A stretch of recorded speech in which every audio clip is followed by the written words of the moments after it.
Meditani tani në Kosovë, kryetari i parlamentit Jakub Krasniqi thot në një intervistë për Zërin e Amerikës se vendimi i tij për të refuzuar pjesëmarrje në strukturat drejtuese të Partisë Demokratike janë pasojë e zhvillimeve jo demokratike brenda partisë. Zoti Krasniqi kritikon kryetaren e kësaj partie Hashim Thaçi për qëndrim autoritar. Ai mohon të ketë vendosur të largohet nga partia, por nuk përjashton forma të tjera të veprimit politik nëse nuk gjenden në rrugë për të rikthyer demokracinë brenda partisë. Në intervistën dhënë korrespondentit tonë në Prishtinë Besim Abazi, zoti Krasniqi flet edhe për mënyrën e qeverisjes së vendit dhe bisedimet ndërmjet Kosovës dhe Serbisë. Zoti Krasniqi, po e fillojmë këtë bisedë me refuzimin tuaj për të qenë pjesë e strukturave drejtuese të Partisë Demokratike të Kosovës, që në fakt është interpretuar si largim përfundimtar juaj nga kjo parti. A keni dhënë vërtet fund antarësisë suaj në Partinë Demokratike?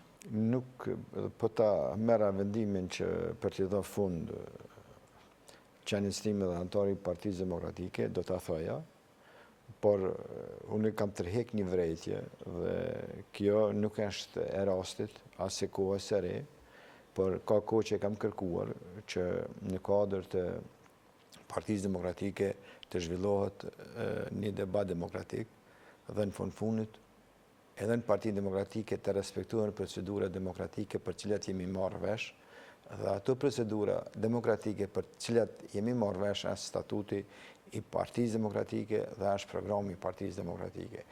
Dhe realisht kam refuzuar që të jam pjesë e organeve të dolura nga konventat zgjedhore që edhe ashtu nuk është statutare, nuk kam qenë pjesë e saj, s'kam dashur të jam as pjesë e Këshillit Drejtues të dalur nga ajo konvent, dhe natyrisht edhe së fundi nuk kam dashur të jem pjesë as e kryesisë, se konsideroj që i gjithë procesi ka qenë jo demokratik dhe unë nuk duhet jam pjesë e proceseve jo demokratike. Ne kemi luftuar që të kemi procedura demokratike, kemi luftuar që të kemi procese demokratike dhe në fundit jemi angazhuar që të kemi veprime demokratike dhe drejsa këto kanë munguar dhe vazhdojnë të mungojnë, unë nuk duhet jam pjesë e atyre strukturave që nuk respektojnë normat dhe procedurat demokratike. Pra ju vazhdoni të mbeteni antar i Partisë Demokratike?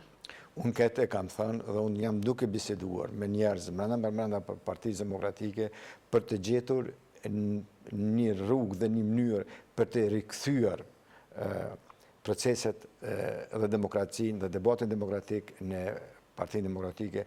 Nëse kjo nuk do të jetë e mundur, atëherë do të mendoj edhe për forma tjera. Demokracia jep mundësi edhe forma tjera të organizimit dhe të veprimit. A ka vullnet të tillë brenda Partisë Demokratike, kur kemi parasysh se ju më së shumti madje keni kritikuar kryetarin e partisë, kryeministin aktual zotin Hashim Thaçi?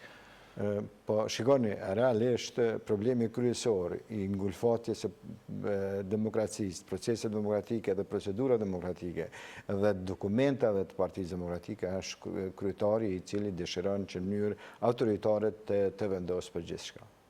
A keni biseduar më përpara këto çështje me zotin Thaçi për të Realisht, unë për këtë çështje kam biseduar në kontinuitet nga themelimi i partisë tani, për mënyrë të veçantë, për këtë çështje kam biseduar para zgjedhjeve të fundit për pushtet qendror dhe prej atëherë mund të themi se ka ekzistuar një debat, por nuk ka qenë gatishmëria e kryetarit të partisë për të zhvilluar debatin menda për menda organeve partisë dhe për të kthyer vendimmarrjen në organet e partisë dhe jo vendimmarrjen individuale. Në letrën tuaj të fundit ju keni shprehur shqetësimin që ka patur synim për uzurpim jo vetëm të partisë, por si keni thënë edhe të pasurive kombëtare. Mund t'jini më specifik kusht shqetësimi juaj? Shqetësimi ynë është përveç kësaj që kam thënë edhe në qeverisjen e vendit dhe me menaxhimin e pasurisë kombëtare. E kam pas fjalën se para pak kohësh kanë dalë disa probleme mjaft serioze rreth privatizimit të Grandit. Ne dim që probleme serioze ka pas edhe në rreth privatizimit të Feroniklit. Ne dim gjithashtu që ka pas probleme edhe rreth privatizimit të objekteve me një rëndësi të veçantë në Kosovë. Më në fund janë skandalet të shumta që kanë dalë jo vetëm nga Ministria e Rendit, po edhe nga ministrit tjera. Të gjitha këtu tregojnë se ky vend nuk është ka udhëheqet si duhet dhe gjithashtu tregohet se edhe pasuria kombëtare nuk është menaxhuar si duhet.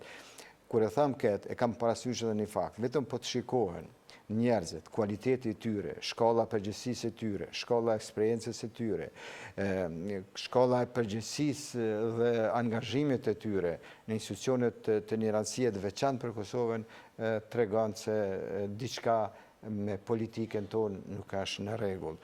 Dhe gjitha këto, vetëm që e pengojnë zhvillimin e vendit, dhe jo vetëm që e pengojnë funksionimin demokratik të institucioneve, por në fundet e pengojnë dhe rrugën e integrimeve të këtij vendi drejt vlerave euroatlantike.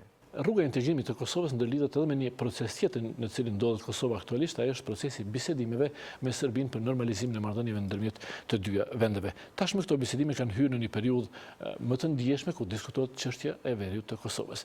Si është një përfundimin e tyre? Këtu pola e Kosovës ka një adut fort edhe në raport me ndërkombëtarët, edhe me Bashkimin Evropian, edhe me Shtetet e Bashkuara të Amerikës, se ne në asnjë fazë nuk kemi qenë kundër bisedimeve, që në asnjë fazë nuk kemi qenë kundër normalizimit të marrëdhënieve me Serbinë, po Serbia ka qenë ajo që e ka kundërshtuar, edhe pse ndoshta do duhej të ishte e kundërta. Megjithatë ne kemi dashur që e kalura mos na bëhet pengesë për të marrë politika përgjegjësit për sot dhe për nesër.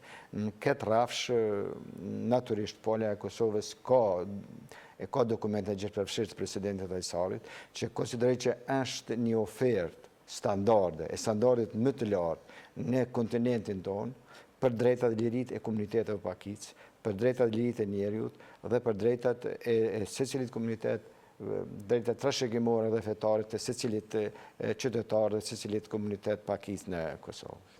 Zoti Krasniqi, faleminderit shumë. Faleminderit edhe për juve.